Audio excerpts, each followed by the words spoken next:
দক্ষিণ চব্বিশ পরগনায় ৩১-৩১ লক্ষ্য ভাঙড় জয় ডাক অভিষেকের। ২০২১ বিধানসভা নির্বাচনে দক্ষিণ চব্বিশ পরগনার ৩১টি আসনের মধ্যে তৃণমূল পেয়েছিল ৩০টি। একমাত্র ভাঙড় গিয়েছিল আইএসএফ এর দখলে।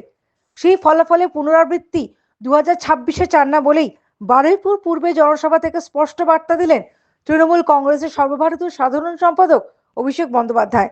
শুক্রবার ফুলতলা সাগর সংঘের মাঠের সভা থেকে তিনি বলেন, এবার ভাঙড়ও আমাদের জিততে হবে। দক্ষিণ চব্বিশ পরগনায় ৩১-৩১ করতে হবে। পাশাপাশি নির্দেশ দেন জেলার কোনো আসনেই জয়ের ব্যবধান যেন ৫০,০০০-এ কম না হয়। এই সভার মাধ্যমেই জেলা ধরে ধরে নির্বাচনী প্রচার শুরু করলেন অভিষেক। দক্ষিণ চব্বিশ পরগনাকে প্রথমে বেছে নেওয়ার ব্যাখ্যা তিনি বলেন, কালীঘাট আমার জন্মভূমি, দক্ষিণ চব্বিশ পরগনা আমার কর্মভূমি। ভাঙড়কে যে ২০২৬-এ তৃণমূলের পাখির চোখ করা হয়েছে তাও স্পষ্ট করেন তিনি। বিজেপির সোনার বাংলা চাকরি ও জনকল্যাণমূলক প্রকল্প নিয়েও তীব্র আক্রমণ শানান অভিষেক। রাজনৈতিক মহলের মতে আসন্ন ভোটের আগে তৃণমূলের লক্ষ্য অন্তত একটি আসন বাড়ানো, আর সেই আসন দক্ষিণ চব্বিশ পরগনা থেকে আনতে মরিয়া দল।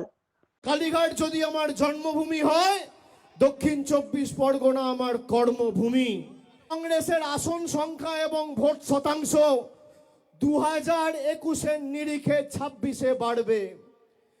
2021-এ তৃণমূল জিতেছিল 214, এবার একটা হলেও আসন বাড়বে।